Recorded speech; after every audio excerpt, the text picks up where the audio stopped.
online, and we are now live online. And our microphones picking everything up? Yes, Director Branscombe, can you hear us out there? Loud and clear, thank you. Thank you. Okay, great, perfect. Well, welcome everyone. Today is Thursday, September 21st.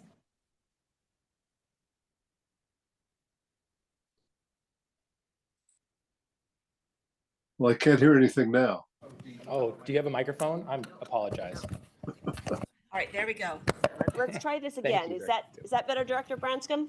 You're too kind. Yes, thank you. Perfect. Thank you so much. So it is my pleasure to call to order the September 21st, 2023 Funding Round Working Group of the Sacramento Area Council of Governments.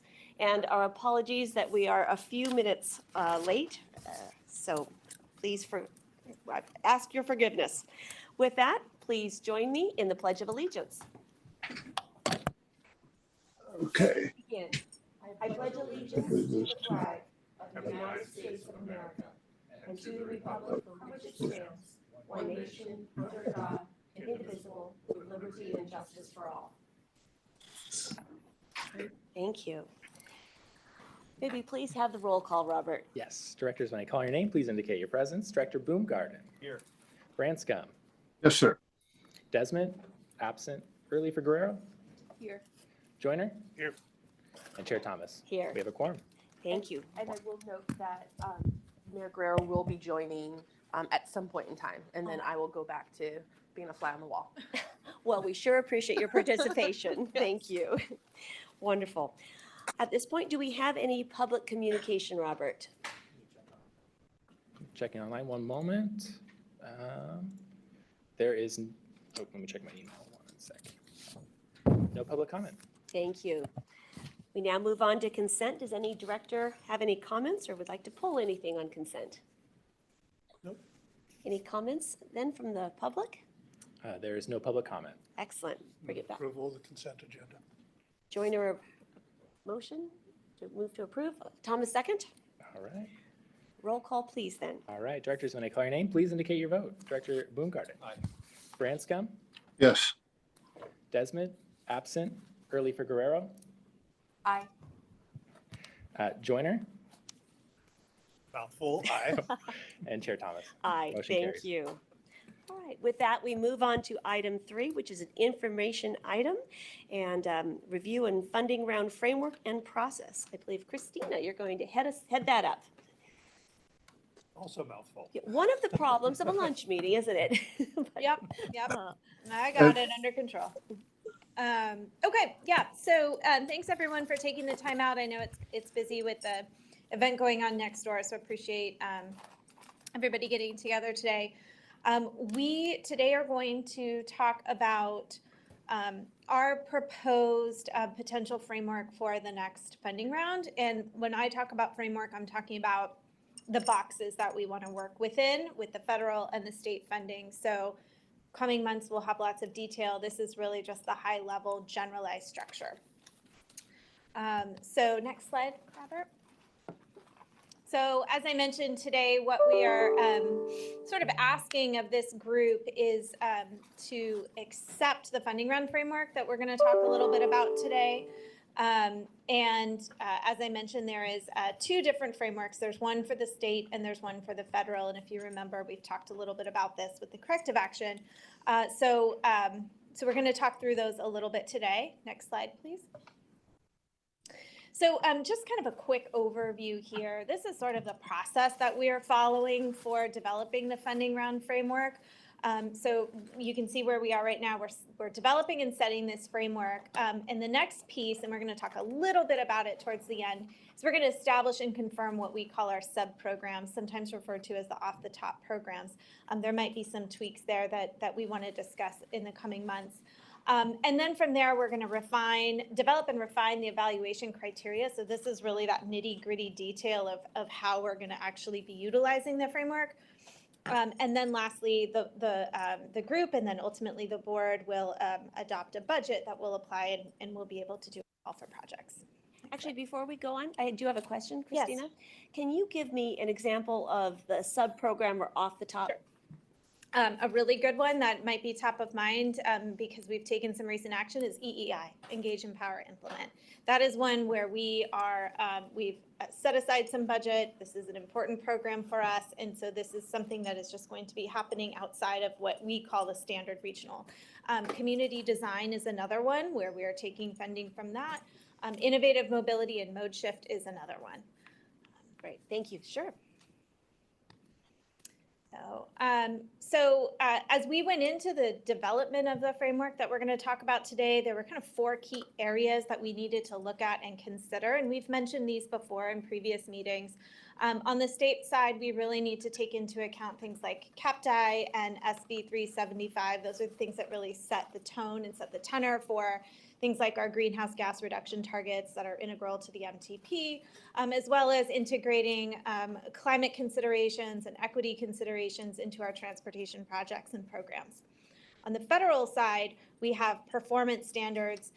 You may hear people talk about PM1, PM2, PM3. Those are the performance measures, performance standards that the federal government has set for transportation projects. And more recently through, I believe it's IIJA, the Justice 40 initiative, which is on the equity side as well. And while that's not required, it is something that we really feel is important as we move through this process to make sure that we're aligned with both state and federal policy. Closer to home, we have strategic plan goals. And there are 2 really key strategic plan goals that we are trying to work towards achieving through our funding round, and that is fostering the next generation of mobility solutions, and then one that's more related to sort of fix it first, to state of good repair, and that's build and maintain a safe, equitable, and resilient transportation system.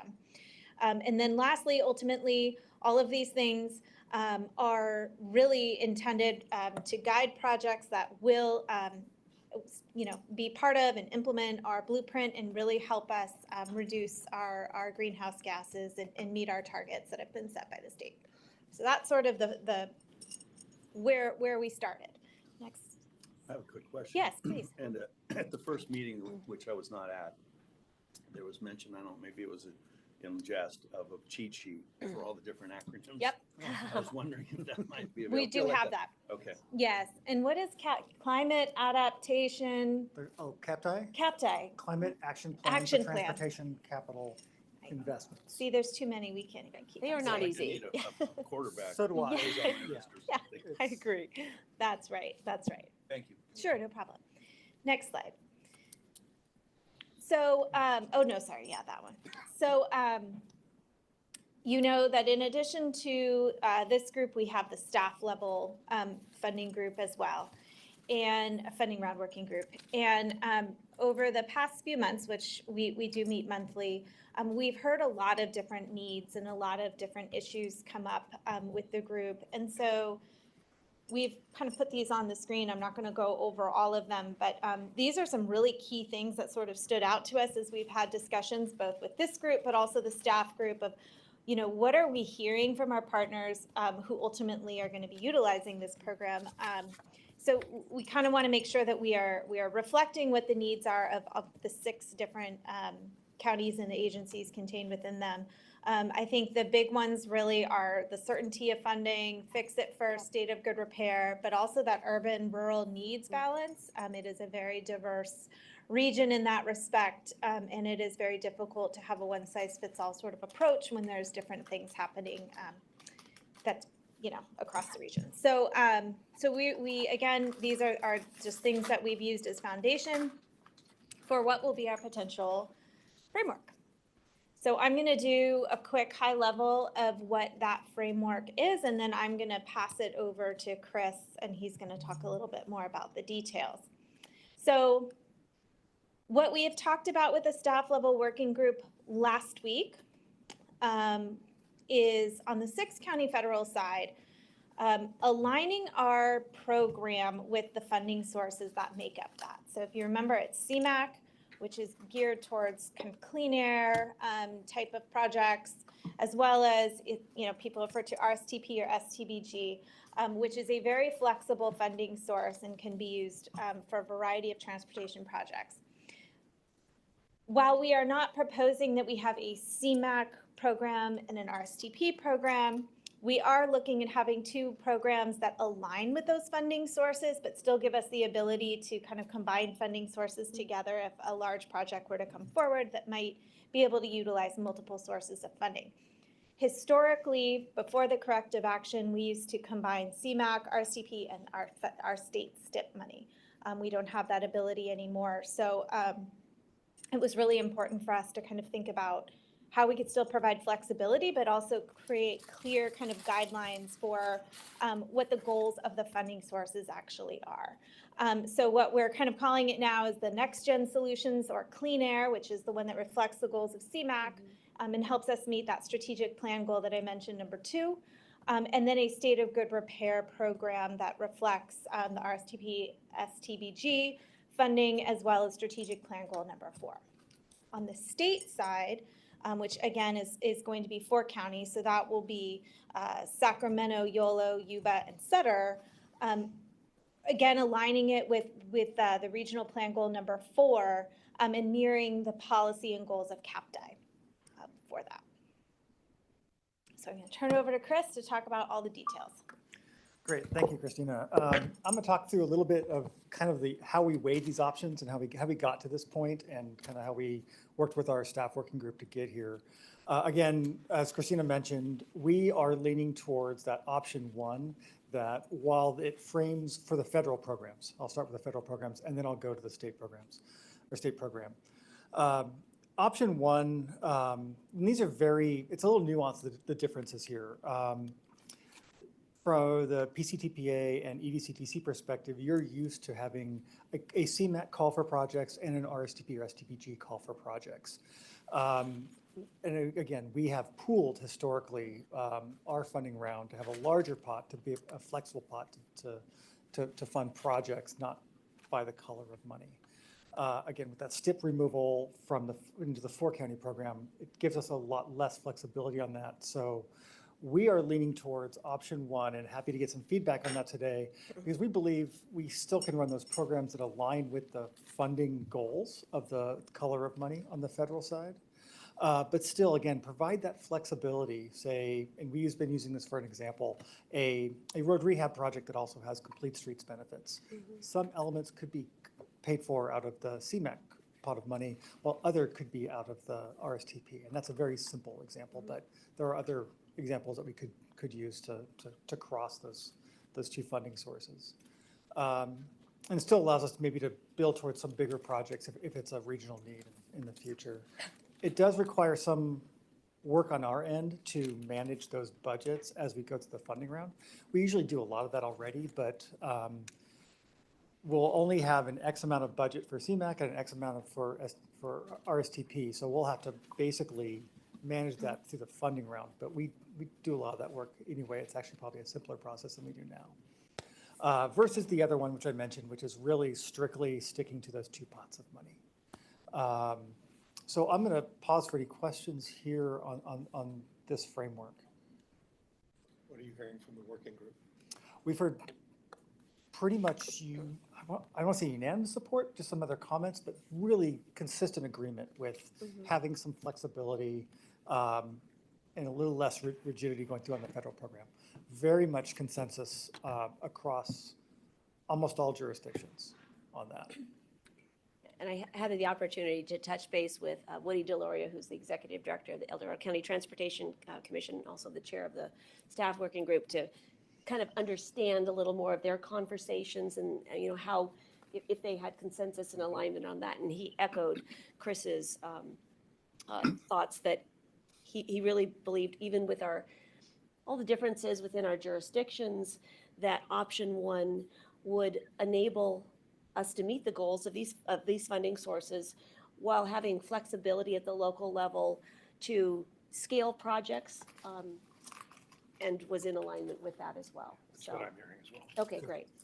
If I could just add one thing to that too that I think is important as we talk about partner support. One of the things that we did here in response to this, and the bullet is up there in a vague way, but encouraging broader innovation and project applications. One of the things moving forward that we're really encouraging are partnerships amongst jurisdictions, agencies for projects. Oftentimes, if you're having multiple parties on the application, there's probably a more complicated project that's going through. So that is where that ability to combine funding to really look at projects in a different way, look at partnerships, encourage those partnerships was really important. And that was some positive feedback that we got from the staff group too, really liking the idea of partnerships moving forward. If I may, Yes, Director Branscombe. thank you. Well, the PowerPoint presentation, which are the details of the presentation, they are a matter of first impression for me. And it would have been helpful. And I really encourage y'all to include these PowerPoints in the material that can be downloaded in advance of the meeting. Because as you work through and all the acronyms and what have you, I would not be truthful if I told you I completely understood everything you just went through. I believe it was linked in the packet, Director Branscombe. Oh, was it? I did not see that. Let me It see. was. It was under this. All the way down at the bottom. Yeah, the attachments. Oh, shame. Just a moment.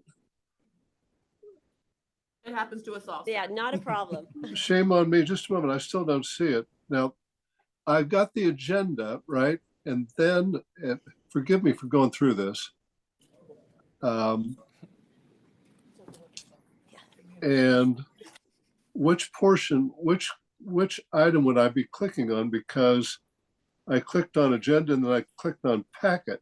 When I clicked on packet, I ended up, If you go to the SACOG website, under the Funding Round Working Group, there's 3 attachments there, the presentation, the agenda, and the packet. It's under the Okay. presentation. oh, silly me. No problem. Shame on me. Then please try to forgive me for my previous comment.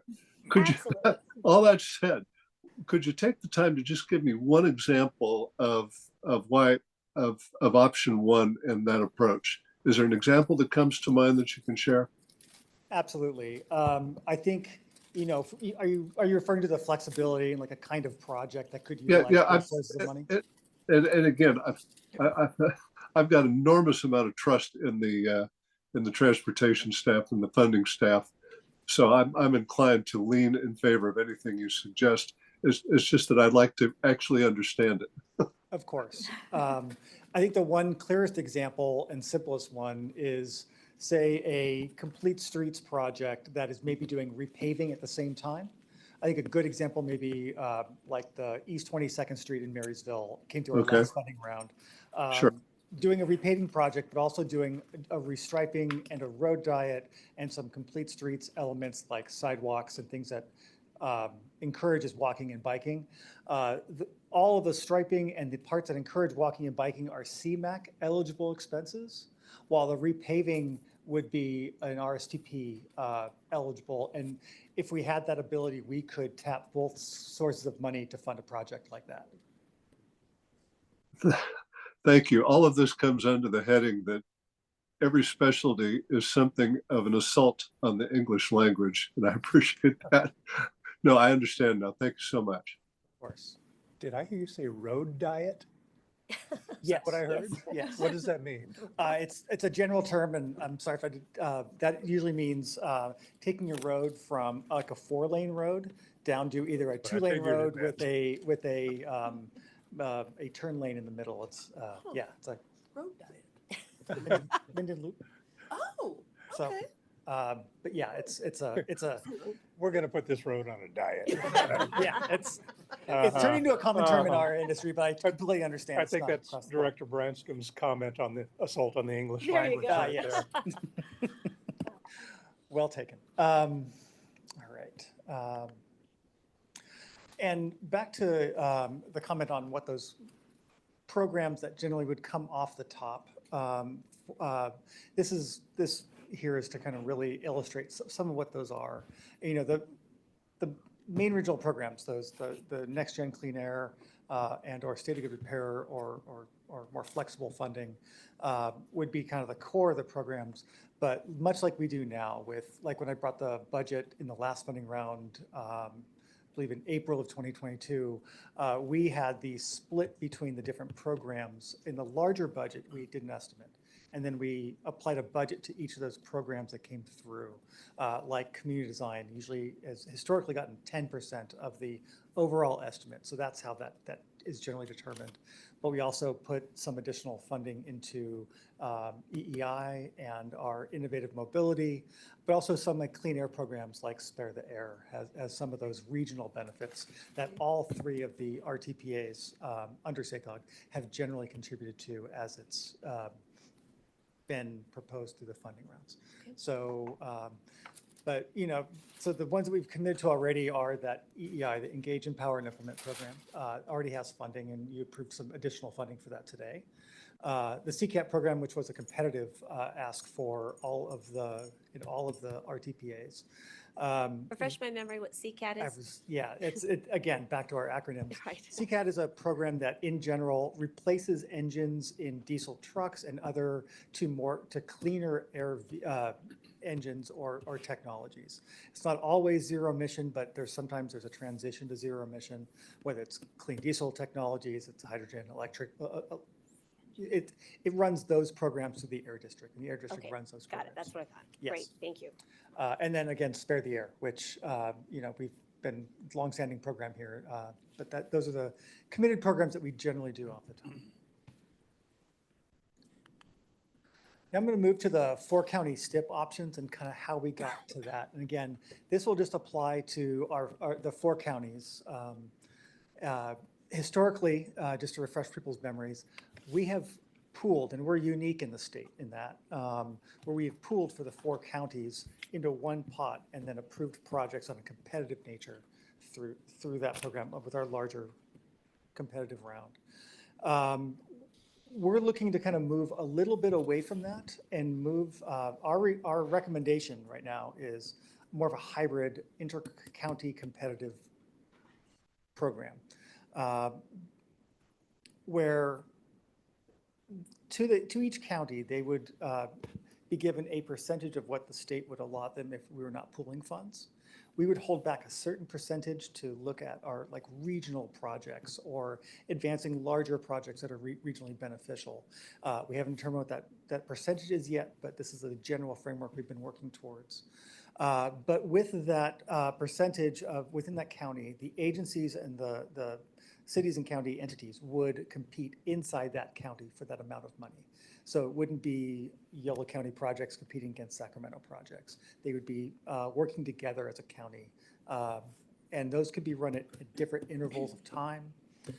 So it provides some flexibility for our staff to elongate some of the staff needs on the as we go through not one big program, but maybe ongoing several programs. But sorry, Please, absolutely. You got my attention. Sure. So in this scenario, when you say it wouldn't be Yolo County, just as an example, Mhm. right? Competing against Sacramento County, instead us working internally together, is that, or? You could, or you'd be competing against other jurisdictions within Yolo County. So Yolo County, Woodland, West So Sacramento. within Yolo regions, County, we would be competing against other cities within Yolo County and the county. and the county itself, Mhm. Versus Yolo County competing against Sac County. I just want to make sure I'm following. Yes. And then obviously the pots would be allocated as such, They or would. how? Yeah. Okay. And we'd identify that ahead of time. Huh. So in general, for STIP funding coming down from the Transportation Commission, there is a county level when they publish the STIP documentation, they do it by county.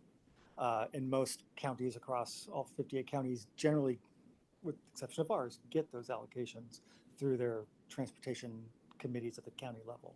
We, by statute, can pool those funds, which is unique. But I said, moving it back to maybe giving it bigger percentage of that to the county as part of a competitive process. So we would still run the program, but you would just handle it within the county. I don't know if I like that. Okay. But this is a good conversation. So I think what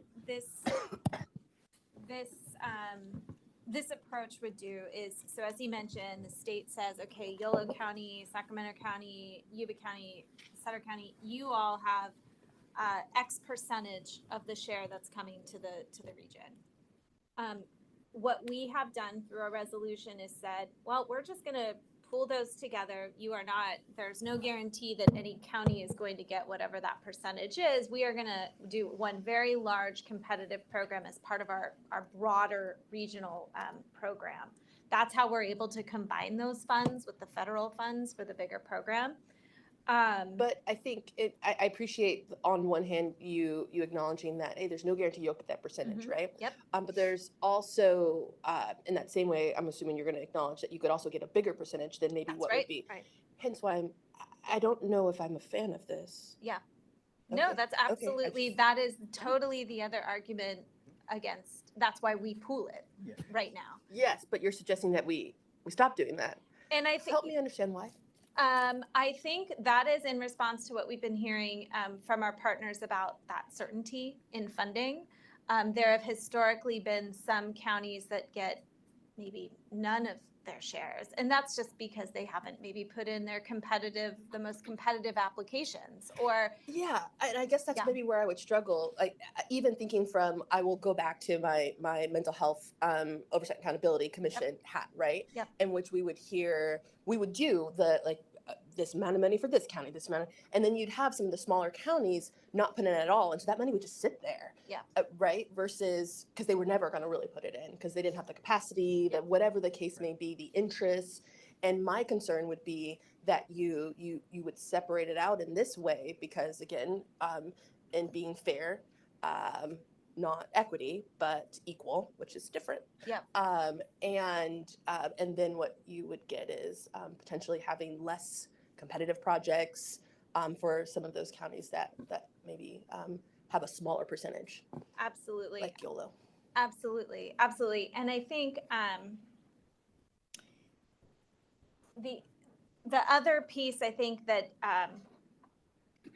is a little I don't know how to describe it, but we are one of the only MPOs, if not the only MPO that pools in the way that we do. And I think that the California Transportation Commission has started kind of asking questions about that as well. Is that because we aren't getting good results? Because I actually think we're And Christine, we're maybe leading if I could across the just nation. maybe a little context. So this is the RTPA funding. So it's our state designation. We get the STIP funds. The money that comes to us is derived on a complicated formula, but basically what's relevant is the lane miles and population of each county. And so there's an amount coming to each county to SACOG, and as Christine has explained, so that's part of what the CTC's interest, I think, is, Yeah. is each county's, there's a derivative part that belongs to, or like is drawn from that county that we're supposed to account for. And with If how I may. it's pooled- oh, yeah, go ahead, Director Branscombe. Go ahead, Director Thank- Branscombe. Thank you. So I heard that there was something based on, so I know what the population is. For example, Sacramento, 61% of the total population of SACOG. What about lane miles? Do you have data on that you could share? If because I understand lane miles is one of the factors in consideration. That's right. We do have that data. Our data staff does keep that current. But yeah, the state uses, again, as Eric said, a formula between population and lane miles to come up with the percentage that each county gets of the STIP amounts every 2 years. Yeah, I do not have access to lane miles data. If you could share that sometime, I'd appreciate it. Sure. Sure, we can do that. Do you have any further questions, Director Branscombe? Beg your pardon? Was that the end of your questions, or do you have any further questions? Thank you, ma'am. Yes. All right, great. And I know we have another question here, but do you have something you'd like to add to that, James? Well, I'm going to try to, because I think Director Early is raising a very good question, right? Which is the way that we have done transportation funding historically is Placer and El Dorado have done their separate call for projects. And in the 4 counties where we are the state designated RTPA, as Eric said, Regional Transportation Planning Agency, we pulled all the money together and we put state STIP funds and federal funds together, and we've done one call for projects for everybody. And there is no guarantee that anybody gets any money. It's 100% competitive. And we have heard lots of feedback on that from Sacramento County, and you know, like, hey, sometimes Yuba County does better, or Yuba City does better, or Sutter County does better, or Yolo County does better. I do want to. So we are trying to figure out, and interestingly, as the federal government has come in and said, you need to be more competitive across the 6 counties, they've given us a bit of a problem to solve here, which is we have a 4-county STIP round and a 6-county federal round. Right. So it's just an opportunity for us to re-examine the STIP.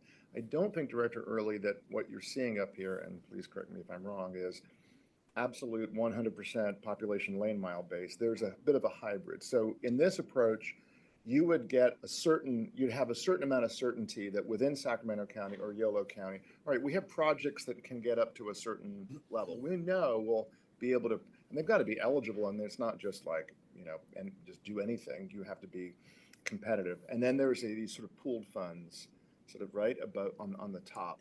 So it's a little bit, it's like rather than 100% sort of formula, it's a bit of formula and then a bit of pooled and competitive across the 4 counties is, I think, that Kind of. okay. Yeah, great. and did a really I good think that job there's explaining We're gonna absolutely, make it there's, nice and complicated. yeah, She's not gonna tell you. I'm really good at making things complicated. Yes, and. Well, no, you're right, but I think the important thing, Lots and of it's, different ways to get to it 1 is. plus 1 is 2. It Yes, is, yes. I'm curious. there's underlined there is compete internally. So that percentage that we are seeing of the county shares that goes to each county, it's still a competitive process that we are not saying Yolo County, here's your money, do what you will with it. It is still, you submit, all your agencies submit an application like you do now to SACOG, and we are still going to have scoring criteria, evaluation criteria, project eligibility requirements, and still going to hold it competitive. So there's no guarantee that Davis is going to get a certain amount of money and West Sacramento is going to get a certain amount of money and the county is. It is still competitive. You're just not competing against the city of Sacramento. And I don't have a problem yeah, competing against the city of no, Sacramento. totally. But it eliminates the formula piece because we can't give it formulaically. It still needs to be competitive. So it is very complicated. The STIP piece is very complicated to figure out the best way to do it. The way that we have been doing it, we just can't do it anymore. So as he mentioned, James mentioned, we need to examine a new way to do it. So they've actually said you can't do it this way anymore. They haven't, we can't combine it with our I like to federal. be clear. Yeah. So it's not that we can't do it this way anymore. We have introduced, we would like it to be more streamlined with Yeah. our federal, but it's not a can't do. It's a, With our federal, with the corrective action, we had to turn our federal, at least our federal programs with federal funding into a 6-county competitive program. okay. And That- that's why. that- That's why we're here at the Yeah. table, right? Yep. That's what's really driving the 4-county STIP is really, it's very hard to account as through a full process.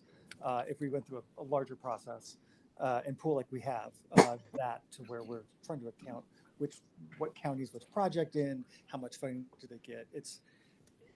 It's caused us to really have to rethink and probably decouple the state and the federal funding. But There to is answer another your slide on question- this To too. answer your question, the state has not expressly said we have to change how we do things. Thank you. Yeah. I like clear answers. Yeah, That's that's just what the way I work. You were asking about the pooling, not, Oh, Yeah. okay. Actually, before we go on, Director Baumgartner had, Thank you. Yeah. my apologies. Sorry. I think I heard you say you're gonna peel off some to keep in a pool. yes. Okay. Yes. Any idea what that would look like? We know kind of what we have some ideas of what its goal would be. We haven't landed on a percentage of that yet. And I think the goal there would be to try to move forward larger regional projects, whether it's through our existing revolving match program, where if a larger project is going through state or federal funding, we can pool some of those funds together and put it towards that, or even as simple as funding the pre-construction activities to get it ready for some of those to be more competitive for some of those funds. Okay. So Last- that's the general idea for those funds. Yeah, makes sense. Seems like more work for you all, more applications, more politics. Possibly, but if it results in a more streamlined for our agencies and more clear funding program, I think that is the benefit, although. I don't actually think what you've at least currently laid out, is more clear. In fact, you've used the word several times. It's complex. It's Um, always and- going to be complex Yes, for sure. Yeah. Yeah, and perhaps then the next slide, let's walk through the next slide that kind of finishes this. Yeah. Sure. This recommendation. And Chair Yeah. Thomas, whenever you find it appropriate, we do have a member of the public that wants to make a. Absolutely. Well, let's go through the presentation first. After? And absolutely. And we'll take public comment.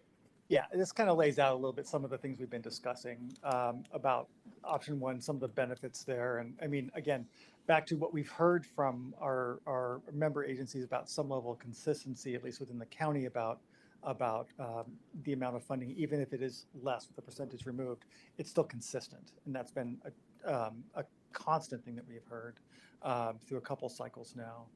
Again, the pooling would really help us move forward some of those regional priorities that we sometimes, they can be difficult to move forward if we're not working together. It allows us to kind of sync that pooling with our upcoming prioritization of projects for the federal competitive programs that we'll be launching ideally within the next 6 months, and look forward to that coming to you. It is less funding again, but it's consistent. It's within the county. So, you know, as I said before, so that's kind of the pros for that versus the pooled, you know, that it, again, that last one I think is driving us a little bit is that potential for some CTC scrutiny. It's just because the way we've pooled the three funding programs together historically, it's made the accounting hard to report to our state entities about how each county is getting, because those funds, we can tell you how many projects around for each county have been awarded, but the color of money isn't always consistent with how those have been awarded, if that makes sense. And the staff working group, were they in alignment with this recommendation, option one? They Was were. it unanimous or? Yeah, in fact, I don't know if we had any, I think this piece about consistency of knowing how much will remain within a county to some degree, since we haven't decided on the percentages, is I think what resonated with the staff, because that's what they can care about the most, right? They want to make sure that that they have a known quantity in terms of the amount of investment that actually will stay within a county, not necessarily an agency, but a county geographic boundary. It'll be reinvested, even if they weren't awarded it. You know, they know it's coming back to somewhere in their broader community, and I think that is something that we received a lot of support from the staff. Yeah. For. The comment I got from PCTPA staff was quite measured. It was, we're generally okay with it. So, Yeah. And I think that's where they are. There's some areas they're going to want to influence as we go forward. But With the STIP? Yeah. Yeah. Placer is interesting Yeah. simply because what you took an advance on the STIP, right? PCTPA. So every RTPA is approaching this a little differently. Hence the complications. Mhm. Yeah. Complications, yeah. And there's some benefit to align those eventually, but you know, when your agencies start getting some of those funds back, we can Yeah. have broader conversations about maybe similar style programs. When you say staff, I just want to make sure what staff specifically are you referring to? You don't have to like use names, but Public Works and Planning staff, from each city or yep, okay. Mhm. and the county, It's a- and YOLO Transportation District. It's a very experienced group that I really value their input and recommendations and their discussions. Yeah. We have been running monthly a staff working group with with entities and participation from every jurisdiction in the 6-county region. Mhm. West Sac has been well represented. At least 2 people have been there from in each meeting. So we've been running through and working through these ideas in a workshop format with them and coming up with these ideas. So the idea is we would have these meetings and then roll up into a board level working group and demonstrate what we've been working at the staff level. I have a question. Just one more, Director Branscombe, and then we'll get to you. Yes. Thank you. Did you hear anything from, I'm interested particularly in the city staff, not necessarily the county, in the city staff being concerned about intra-district relations, right?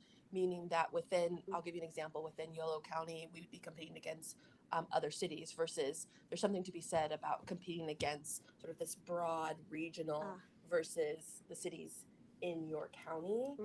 And I'm just curious to the staff. It's interesting. That is I think- interesting. Yeah, I think it goes back to that. I think they just want some sort of certainty that they know a certain amount of money is being reinvested back into the geographic boundaries and less about the fact that there's a competitiveness amongst each other. I think there's an opportunity too for partnership. One of the things we've heard a lot about is now all of the agencies within a county sort of organizing together to be able to put forward projects that make sense and maybe even everybody supports to put into the application process. So it's I guess it there's depends been a- on your county relationships with the Right. other cities. right. Yeah, it's been a really interesting sort of lesson in learning about the desire for partnerships within the region that I don't know if we really truly understood existed to the Or don't. degree. Yeah, or don't. Right. All right. Director Branscombe. Thank you, ma'am. Based on everything I'm hearing, there's been a great deal of thought on how to approach this. I'm curious, was there any consideration of, and it appears the pluses and minuses are spoken to here, if not directly, obliquely and clearly. If we were looked at on a county by county basis, pluses and minuses, would anything jump out and catch anyone's eye from that point of view? I can tell you we did not get any feedback and nothing jumped out immediately from the staff working group. There was just some general consensus that this was a. No, good approach. this is where trust comes into play, and I trust you guys. Okay, thanks. All right, thank you. All right, so next steps on this. Yeah. So we have some next things that Okay, I'm sorry, we have one more comment. Okay, I thought we were waiting till the whole thing was. I- Go ahead. Nope. Go for it. okay. Yeah, I just want to speak quickly to the, could you go back to the first slide on the STIP? Perfect. Yeah, so I just want to talk briefly about this from the staff. Sorry, working Kevin, Can you can you identify just- yourself? Oh, yeah, Kevin Busey, Executive Director, Sacramento Transportation Authority. Thank you. I always forget to do that. I appreciate that. Yeah, I can talk a little bit from the staff working group's perspective from what I heard on this. So we heard, certainty was a big thing, right? And so there's a certain level of concern regarding certainty when you're competing at a 4-county level. You're not sure what you're going to get. There's also a concern from more of the rural agencies that it's very hard to compete against the urbanized areas, especially with the equity component. And so creating some certainty by doing the intra-county approach seemed to make a lot of people happy. There's also a component of partnering and collaboration in there where you have both. There's a kind of a portion of the funds that's we're going to compete for within the county, and then there's a portion of the funds that are going to be more for those regional priority projects that we'll have to collaborate on. So we like that. And I think those are the big things that are pushing us towards the option one. And so I think from my perspective, everybody was comfortable commenting on what option they liked. Everybody picked option one for both federal and state. But that was kind of some of the discussions that we had around option one. So All right. hopefully Thank that you very helps. much for your insights, and thank you for your work on the staff working group. We appreciate it. So let's finish this slide, and then we'll go online to take any questions from the public online. Yeah, so so we have some next steps coming up that we're going to be doing at the staff working group level before we meet again in January. There's some specific topics of discussion, and they're here. One of which actually goes back to this pooling concept. Yuba County and Sutter County are two of the counties with the smallest populations, yet many of their projects tend to cross over boundaries, be very much joint potential for joint projects and mutually beneficial. So one of the things that we want to talk about with the group is whether or not, because we still have the resolution that does allow us to pool, that doesn't go away, whether or not we want to consider continuing to pool Yuba and Sutter County shares so that there's a more meaningful amount of money that can be go towards projects that could be crossing over the borders and making more of an impact there. There tends to be a lot of partnerships. So that is one. The other big one that we have on tap for the October meeting is talking about these, what we call the off-the-top programs, and whether or not there are changes warranted for particularly to community design and the innovative mobility program. And why those two specifically in the staff level working groups. We did get a lot of questions about the community design one and whether or not that can be changed a little bit to maybe meet some more planning needs that exist at the different jurisdictions. And with the innovative mobility one, we have the carbon reduction program money that is we're going to do a call for projects soon. The way that the federal program is potentially designed that we talked about earlier with that Clean Air CMAQ focus program, a lot of projects that would fall under innovative mobility or mode shift would actually fall under that program. So is there some, a little bit too much of a repetitiveness in the programs there? And then we also have our RAISE grant that we're working on, which is going to, I think, end up with a lot of innovative mobility type projects coming out of that. And again, carbon reduction money in the later years, which was in our board approved strategy, will be used to fund those projects. So do we need a whole nother separate one, or is this going to be a topic covered in other programs? So that's a big one for October. Again, we'll talk about the pooling of Yuba and Sutter. And then again, at some point next year, early next year, is when we'll get into the split percentages for the counties. There's a lot of analysis that we're going to need to do on the back end to understand what we think fair percentage splits for going back to the counties, but also for that pooled program, what that would look like. And that's going to require, I think, a number of sessions between the staff working group, but also the board working group as well. So those are the upcoming topics for discussion, as well as in November, we plan to, with the staff working group, talk about equity. And then in December, talk about CAPDI or climate adaptation and resilience more specifically, because equity is part of CAPDI as well. So coming up with some strategies around those that then in January we'll come back to this group here and talk about what we learned from the staff working group there and get some direction maybe on how we want to move forward with some of these topics. So that is where we plan to go. There's a lot to dig into There is a lot Yes. to dig into there, yes. Luckily, we have time. Look forward to hearing Yeah. the results of those discussions. Yeah. I'd also like to welcome Director Guerrero. Thank you for joining us. Appreciate Dr. Dante Early helping to cover this. She's represented well. A lot of questions. Yeah. Okay, good. Absolutely. So it sounds as if you're speaking to staff about the potential to pool in Yuba and Sutter counties, and this is specific to us. What about the electeds? Mhm.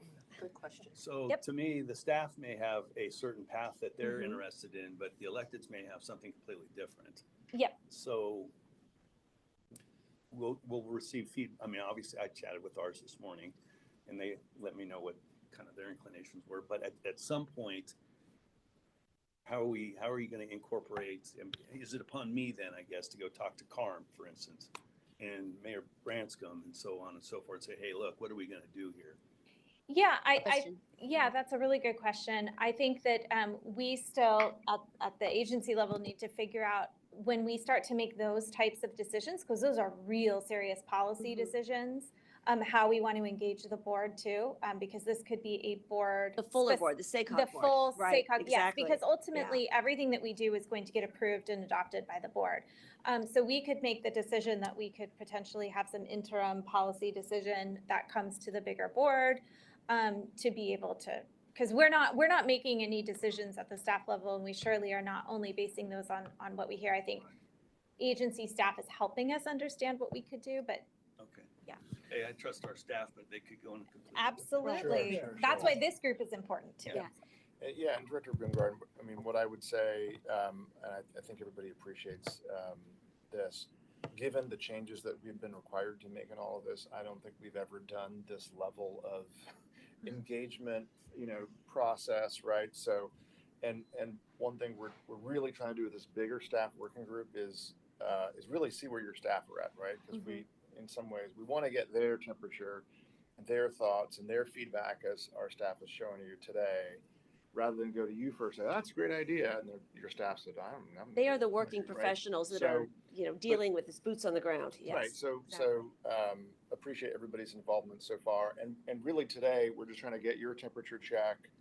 You're not gonna meet again until January, and then we're gonna get into some of the details in the fall here, and then work with the staff and come back to you. Now, on Eva Sutter, if you all would like to have a special meeting, or you want us to come up and we can do a meeting with electeds and whatever it may be, let's do that and talk about it, because, and I would also say, by the way, I'm not trying to go back on what we said about the sort of the shares county by county, but remember our Yuba County meeting, and we had a presentation from the Yuba County staff. They competed in all 4 counties, and they've done really well. Partly because I think they know how to write really good grant applications. And this is true actually for your staff as well in Yuba City. They focus, they know how to write good grant applications. They work with us as partners. That's not going to go away. Because even within a county level, a county level approach, right? There's still projects that you're going to have some of those STIP funds for, but you're going to need to get other federal funds from SACOG. You're going to need to get state funds from the CTC. So I do think there's a discipline here in writing good applications that is going to still be required. And again, I credit to a lot of the staff in the jurisdictions in Yuba Sutter. But let's talk and chat, and we'll work on our side. If you want it, we would love to have we've actually been convening the Yuba Sutter staff in addition to the larger staff meeting, just so your staff can all kind of talk about it within Yuba Sutter. If you want to do that with the electeds, we're absolutely game. That'd be worthwhile. Yeah. If time permits for you all. Absolutely. I'll make time for that. You bring up an interesting point that the electeds will have feelings about, what we're dealing with. I do. And so I know that our work has been a little more general as far as the board working group. We're just now getting into the meat of this issue. And so our report outs to the board at a larger level have been more general, because that's been our work. So going forward, though, I think I'd like to hear kind of what your thought is on updates to the board. So as we really get into, concrete recommendations, it's not new to them. Because they'll want to know how we got there, and they'll need to kind of think through it. So how can we better keep the board updated as to the meat and bones of this? Yeah, that's a really good suggestion. And I had thought about this earlier on. You do a really great job of keeping the board apprised after we do this, but we could have a standing item on every transportation committee meeting to recap, because we do meet monthly with the staff group, and we meet monthly with the transportation committee. I would be happy to provide either written or oral sort of recap of what we've talked about, and provide that as part of, we could be a receive and file item for the board every month. Transportation committee. Mhm. Okay.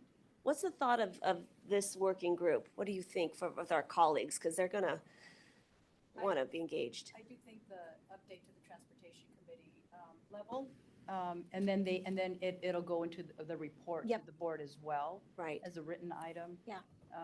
And then you can reference it as part of the update if there's something in there that they want to discuss a little more. Mhm. Keep it open as part of the process to discuss it. Do you think, if we needed to, if they had any additional questions about it?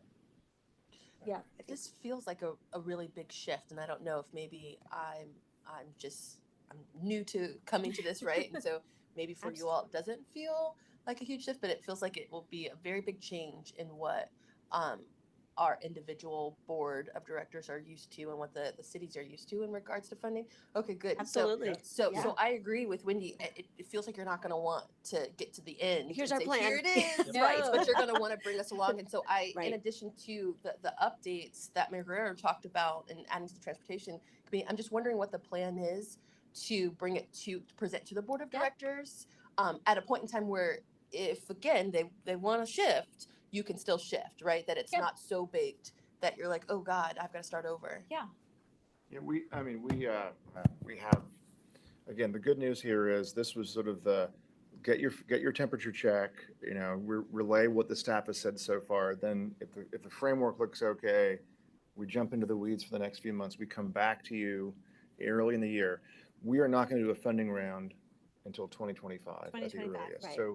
right. But because typically our board is stable for a 2-year period, our goal is by next summer or September, we'd like to get this adopted and have it in front of you. And that's not the first time you've seen it, right? So Right. work backwards from there.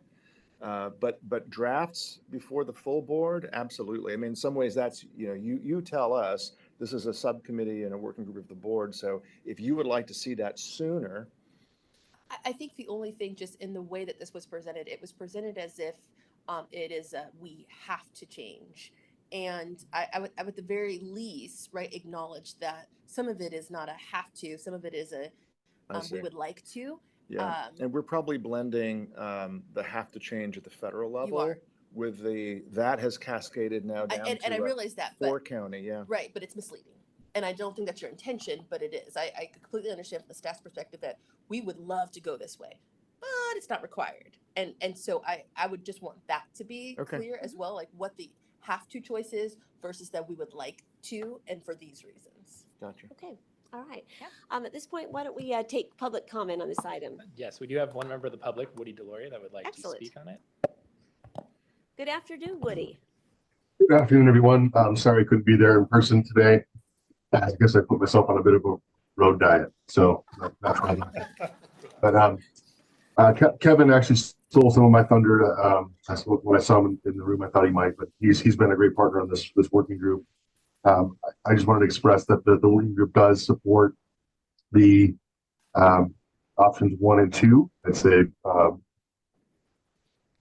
majority of the staff working group has expressed support for that.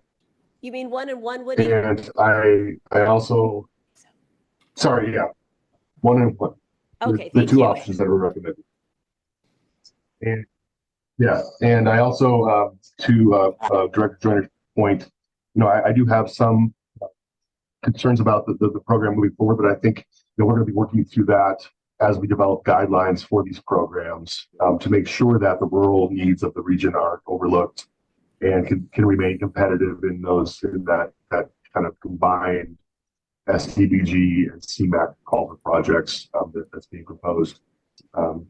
So just wanted to express, as the chair of the staff working group, that yes, there is support for both options. 1 being recommended, and I think that's all I have. So thank you all very much. Thank you so much, Woody, and thank you for your participation in chairing that staff working group. Appreciate it very much. We have one more public comment from Kevin Busey. Yeah, I'd be remiss if I didn't talk about the federal side of things. So again, Kevin Busey, Sacramento Transportation Authority. Thank you for the prompt there. Yeah, I think that, the SACOG staff provided some great options for us to consider. So on the federal side, I think I feel like there was a lot of support for option 1. We did not get into the details of what next generation clean air is. We did not get into the details of the Fix It First program. There's a bit of anticipation that those discussions of what exactly that means goes forward. But I think the working group is definitely comfortable with option 1 on the federal side and option 1 on the state side. So I just wanted to make sure that was clear. Thank you very much. Thank you very much. And as noted, the devil will be in the details as you really dig in. So the framework, I think we're feeling is solid, although there's some concerns, naturally, but general agreement that we're moving in a good direction. And I'm pleased to see that the Fix It First state of good repair is, on top of mind, because I know that while all of our jurisdictions have various needs, all of us have needs to maintain our existing roadways, and that having flexible funding for us all to do that is absolutely critical to a connected region. Look forward to the staff working group really diving in and coming forward with those recommendations. So this is just a review. There's nothing to act on. And so we've reviewed the funding round framework, and actually, did we do the upcoming staff funding round discussion? We did that too. So it was all in the same presentation. Okay, wonderful. So the next board funding round working group meeting. January of January. 2024. Hard Can't to believe it. believe. I That's know. amazing. Yes, Wow. so we will try to schedule that for after the board meeting in January, if that's not already on the calendar, I don't know. I'll have to check. I don't believe it is yet, but I'll put that on. Okay. And once again, the staff is continuing to meet monthly Yes, to really delve into these next steps and the details. correct. All right. Are there any other director comments or questions at this point? Uh, Director just- Branscombe? Thank you. Just a quick note. I was able to find the lane miles on the Caltrans website, so I've got that. Thank you. Excellent, thank you. And just in closing, I would just like to applaud SACOG's collaborative process in this. I know this is something that, was not necessarily on our radar a couple of years ago and has caused us all to shift and come together. And it's been a tremendous extra workload on our SACOG staff as well as our regional partners. And just really appreciate everyone coming to the table to figure out how we can make this work within our federal and state guidelines. So just Yeah, Yeah. I agree with that. When the corrective action came down, there was a lot of heartburn Yeah. among several of us, and I think what I'm seeing is a collective effort to solve the problem, to give us certainty. Perhaps not exactly what everybody wants, but to find a place that we can land and be in agreement, and I'm seeing that happen. Exactly, well said. So just really want to thank everyone involved. Any other final thoughts, James? Just to mention that, what I've seen, among the board members from our past distribution of grants, I feel like the process that we're going through here, the feedback we're providing to make some adjustments is reflective, I think, and I don't know if we are just naturally doing it, but it is reflective of what we've been hearing from among those that have not received any grant funding. And just to the extent that as we are making changes, providing that technical assistance in the future, even if it's just incrementally along the way, because we're getting closer to, I don't know, we've got a ways to go for a final decision, but just helping them to understand that, yeah, the doors are opening up a little more for you to qualify, and, there's some jurisdictions that are further ahead than others, but that we are trying to close that gap from what they felt prevented them from being able to acquire grant funding. Well said. Chair Thomas, since you won't be meeting again, at least this working group till January, I do want to close with a thought, because there's been a lot of, I think, very valid concerns raised for a while now, and even today, from Woody Deloria, right, about urban rural. Right. But I would also say, back to the Yuba Sutter subregion, if you remember when you all approved the last cycle of funding, it was actually Director Villegas who said, I'm not really happy about the fact I didn't get my project, but I tell you what, I'll come to Director Baines's ribbon cutting. Sutter County was able to get their project funded in a 4-county competitive pool. And this is going to potentially sound trite, but it is, I really mean this. All the devils in the details will come, right? The next 6 months we'll work through details. The absolutely crucial thing is that we have good communication amongst our staff so that we work together to develop the projects, because where that has happened, and Sutter County was one example of that, we find success. If we don't have good communication between our staffs and people throw applications in and they don't get funded, that's where things break down. So actually that piece, when 2025, we finally do a call for projects, that's when I think that's the next phase, and maybe the most important phase is, what are you looking for? What are the eligibility criteria? What makes a good competitive grant application? We are here to help your staff. That's partly what we're here to do, right? Not to always just say no, you don't get something funded. And when that communication happens, I see anyway, good successful applications, at least a higher chance of success. So. Brought up a really good point. Thank you for that. And so, yeah, the next steps on that will be making sure everyone knows how to engage for a successful process once this is determined. So, all right. Any further final thoughts? Well, thank you, everyone, for staying after the SACOG board meeting, and for those that were online with us and here in the office, thank you so much, and we'll see you in January.